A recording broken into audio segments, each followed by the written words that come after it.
Alors j'ai calé un peu le micro de manière un peu étrange parce que la pince du micro vient de s'être cassée. Du coup il faut que je fasse comme ça. Je pourrais me dire c'est impossible du coup de faire une vidéo pour moi aujourd'hui, ou je pourrais me dire bah tant pis, système D, on va trouver une autre solution.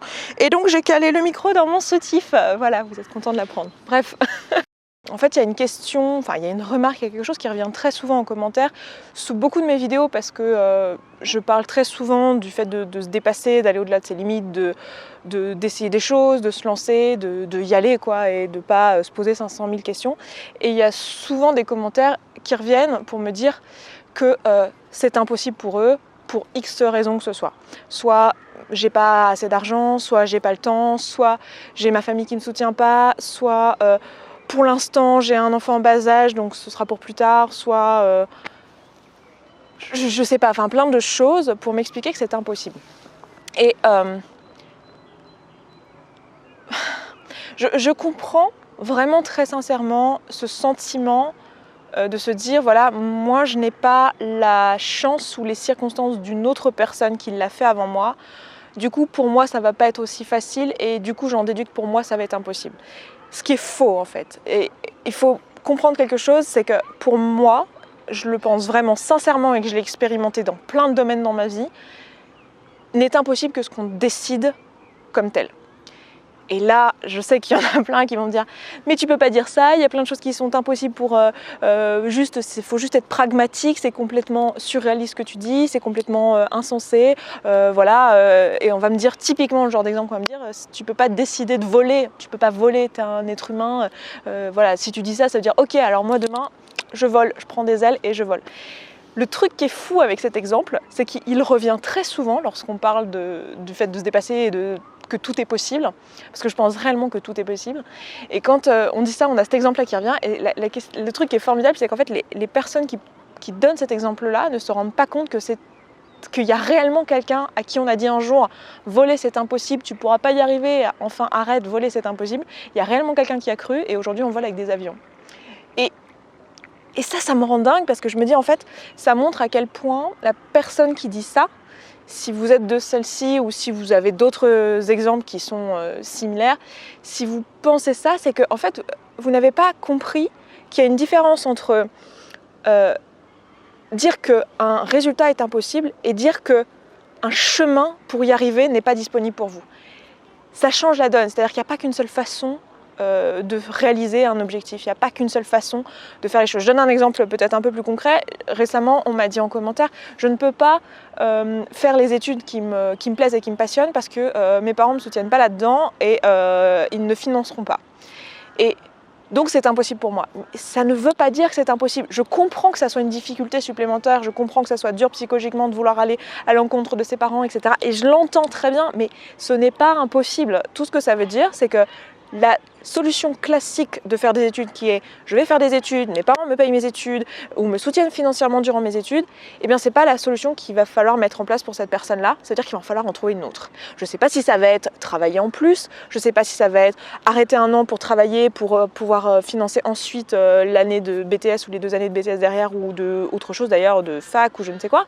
Ça va peut-être vouloir dire aménager son temps de travail et son temps scolaire, mais c'est pas impossible en fait, et c'est juste une question de trouver un moyen de contourner. Ça veut dire qu'il va falloir être créatif, ça veut dire qu'il va falloir se sortir les doigts. Je dis très souvent ça dans la vie, se sortir les doigts, ça agace mes potes, mais voilà, se sortir les doigts, il va falloir se démerder quoi, trouver une solution. Et le simple fait d'avoir vu une solution possible et de se dire elle n'est pas accessible pour moi, ça ne veut pas dire que le résultat ne l'est pas. Et la seule chose qui fait que c'est impossible, c'est si vous décidez de ne pas le faire.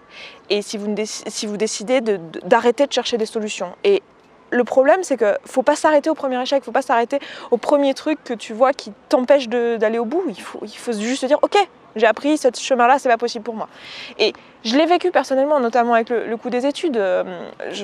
Très souvent on me dit, t'as de la chance aussi, toi, t'as fait des longues études, etc. Non mais il y a zéro chance là-dedans. La seule chance que j'ai eue, c'est d'être née en France. à l'époque à laquelle je suis née et d'avoir eu à disposition toutes les choses dont je vous ai déjà parlé dans une précédente vidéo quand je vous disais sur la leçon de vie sur la vie est injuste. La seule chance que j'ai, c'est celle-ci, et c'est probablement une chance que vous partagez avec moi. J'ai aussi la chance d'être née en bonne santé, mais c'est à peu près la seule chance que j'ai. Le reste, alors il y en a peut-être d'autres que j'oublie, hein, mais le reste, en tout cas tout ce qui concerne les études, c'est quelque chose que j'ai acquis. Et oui, je me suis aussi retrouvée face à la situation, typiquement, de ne pas pouvoir financer mes études par mes parents et de devoir trouver des autres solutions, j'ai trouvé. Et je ne suis pas du tout la seule. Hein. Pour vous donner un exemple, qui n'est pas moi du coup, puisque j'en ai un, j'ai une amie comme ça, une connaissance, plus qu'une amie, parce que bon voilà, on est collègues de master, mais on n'est pas de la même année, qui a eu plein de difficultés durant son master. Bon, c'est sa vie perso, je ne vais pas la raconter là, on s'en fout, mais en tout cas, elle avait plein de raisons de ne pas aller au bout de son master, de dire qu'elle ne pouvait pas le faire, que c'était impossible pour elle, qu'elle n'allait pas pouvoir le financer, qu'elle n'allait pas pouvoir ceci, cela. Et en fait, ce qui s'est passé, c'est qu'elle pouvait pas travailler en plus, ou alors elle l'a fait un peu, mais enfin bon bref, on s'en fout, mais elle a fini par réussir à faire son master, elle a réussi à l'aménager sur 2 ans, elle a réussi à le financer par ses propres moyens, elle a réussi à faire tout ça, juste à la force de son imagination, elle a jamais accepté que ce serait impossible. Et aujourd'hui, au moment où je vous parle, elle est docteur en astrophysique. Donc en fait, ce qu'il faut voir, c'est que les gens qui font ça, enfin tous les gens que vous dites, que vous pouvez penser ont de la chance, je dis pas que vous le dites nécessairement, mais il y a certainement des gens où vous dites « Oh, il a de la chance de ci, de là ».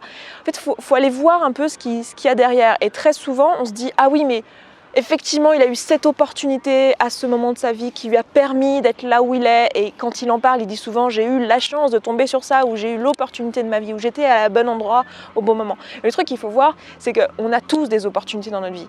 Et il faut savoir les saisir, il faut savoir les créer, et faut voir que c'est pas parce qu'une personne a réussi à faire les choses, parce qu'elle a eu cette opportunité-là, que nous, ce sera de la même manière qu'on va faire la même chose. On va peut-être saisir une autre opportunité, on va peut-être en créer une autre. Ce qui est intéressant, c'est de regarder comment les autres font les choses pour avoir une idée de ce qui est possible et pouvoir alimenter notre imaginaire et savoir comment on va pouvoir se sortir les doigts pour trouver les solutions dont on a besoin pour résoudre le problème qu'on veut ou faire la chose qu'on a envie de faire. Et en fait, la réalité, c'est qu'il n'y a rien qui est impossible. C'est juste que si vous pensez que c'est impossible, c'est que ça ne l'est pas de la manière que vous pensez. Si vous me dites « c'est impossible pour moi de lancer ma boîte parce que j'ai pas d'argent », c'est parce que vous pensez qu'il faut un capital de départ pour lancer sa boîte. C'est une façon de lancer sa boîte, mais c'est pas du tout la seule. Et il faut chercher des gens qui ont fait autrement, il faut se creuser un peu la tête et il faut oser sortir un petit peu de ce cadre. Alors ça fait super peur, hein, on est d'accord. Mais ce que je suis en train de vous dire, c'est que c'est moins facile que de se complaire dans l'idée que c'est pas possible. Et il faut oser sortir un peu de ça, ou avoir en tout cas l'idée, parce que je pense que pour beaucoup, c'est pas juste que vous n'osez pas ou quoi, c'est juste que vous n'avez pas l'idée, parce qu'on nous apprend qu'un chemin. Hein. Le nombre de fois on m'a dit quelles sont les études qu'il faut faire pour devenir ça. En fait, il y en a plein, il y a plein de chemins possibles. Demandez à des gens qui font un métier, il y a plein de gens qui viennent de différents horizons, qui ont différents parcours. Donc voilà, en gros, ne pas s'avouer vaincu, quoi, et ne pas dire c'est impossible trop vite, et voir que toutes les personnes qui réalisent de grandes choses, qui sortent un petit peu de l'ordinaire, c'est des gens qui ont osé faire des choses, qui sortent un peu de l'ordinaire, qui ne se sont pas avoués vaincus tout de suite, à qui on a dit 10 000 fois que c'était impossible, qui ont su être assez créatifs et avoir une force mentale suffisante pour accepter tous les échecs qu'il allait falloir accepter pour pouvoir apprendre suffisamment pour pouvoir aller à l'étape suivante. Et c'est ça que j'ai envie de vous encourager à faire. Donc voilà, je m'arrête là dans cette vidéo, je vous embrasse et je vous dis à très vite. Ciao, ciao.